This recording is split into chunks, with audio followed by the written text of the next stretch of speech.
I'd get erections and I'd pull my pants down and pee along straight lines. I thought they were for peeing long distances. What happened to you when you were young that you didn't understand until years later? Oh man, it's so good to see you, my beautiful viewer. So glad you can join us once again for another story time.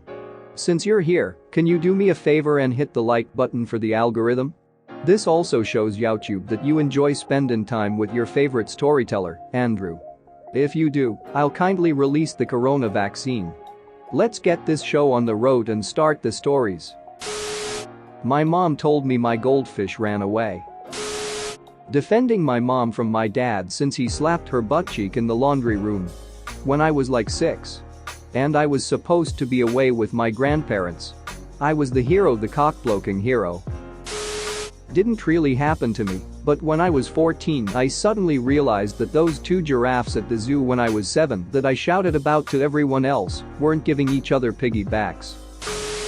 When I was about 7 or 8 I was at a train station with my parents and saw a guy on the opposite platform jump in front of an oncoming train.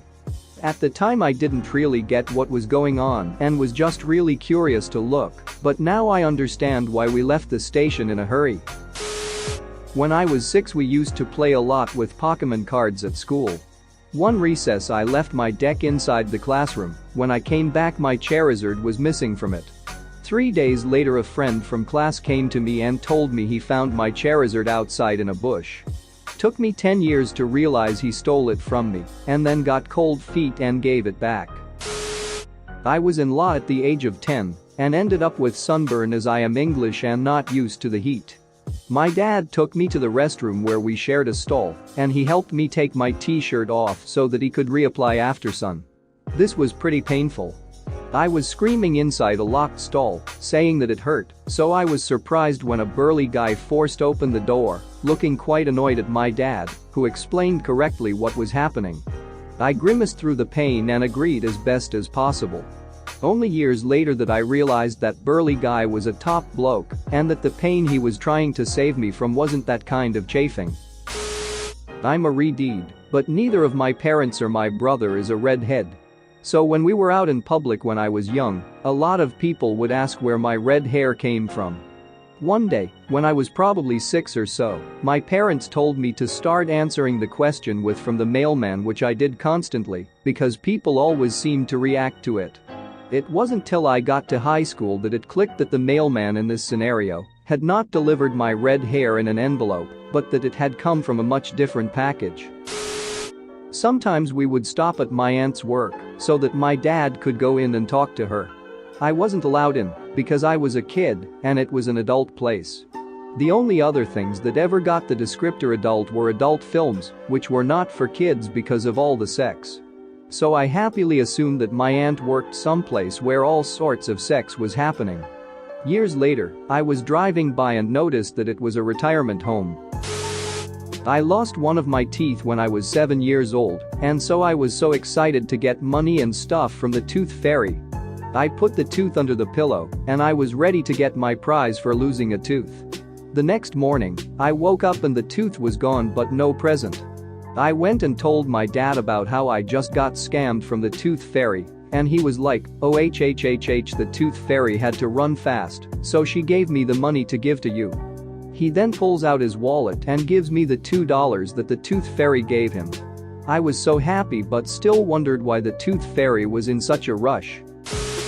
I was about 5 to 6 years old in a Calder store, defunct discount Sears Wannabe store in New England.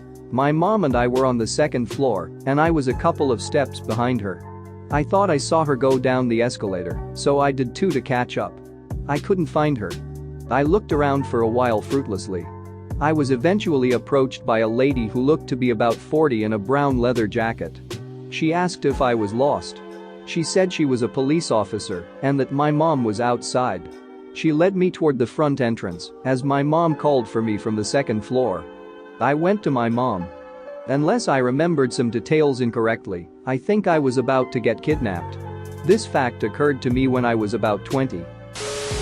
We had this gym teacher in elementary school that would bring a bag of apples to class and give the girls one if they'd give him a massage. I was pissed because I absolutely loved apples, still do. I thought it was unfair that only the girls got apples, so I told my teacher how Mr. So-and-so would only let the girls massage him for apples and we had to do sports. I was not an athletic child, so the idea of eating apples versus gym activities greatly appealed to me. I had to go to the principal's office to tell them my story, which was basically, "This is bullcrap. Everyone should be getting apples, or no one should be getting apples." Other students corroborated my story, and soon enough so-and-so was gone. Dad used to have a shop in the basement where he would work on things in the evening. He used to smoke while he was down there, and I wasn't allowed to be in the shop because smoke is bad for kids. I used to sneak down covert style sometimes, and he'd catch me and shoo me out. All while laughing and smiling. The smoke smelled different than regular smoke, but I was little and didn't think much of it.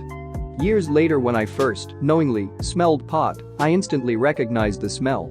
Dad used to smoke pot in the basement every night. When I was 12, my divorced mother and I lived in a nice duplex in my hometown. She would go to the city after I fell asleep and party downtown with my aunt almost every night. I didn't know this until I was older.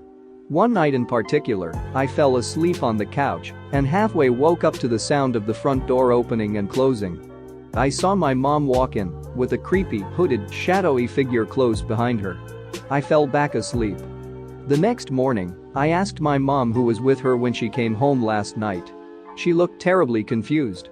I told her about the figure behind her, and the color drained out of her face, and she shook her head and told me to stop playing games. That if I kept telling ghost stories I would invite malevolent spirits into the house. Found out like a year ago that she brought a guy home and made me believe it was a ghost, so I wouldn't tell my grandparents. Crafty bitch. In kindergarten I had a best friend named Daniel, and we played with toy dinosaurs and traded them all the time. January comes around and I invite him to my birthday party I was having at my house. He never showed up that day, and my mom told me that day he wasn't going to be able to make it as well, as he wouldn't be able to come to school again. Little kid me was like, okay, I'll see him later. He died in a car crash on the way to my birthday party. Edit. Thank you for your support and kind words. To the people saying, this didn't happen or other rude things. This did happen, and I feel sad every single birthday I have. To the people asking, did I get his gift? I did not. But I still have the last glow in the dark triceratops that he gave me. When I was 6 and my brother was 4, we used to walk to our cousin's house, which was 2 houses down.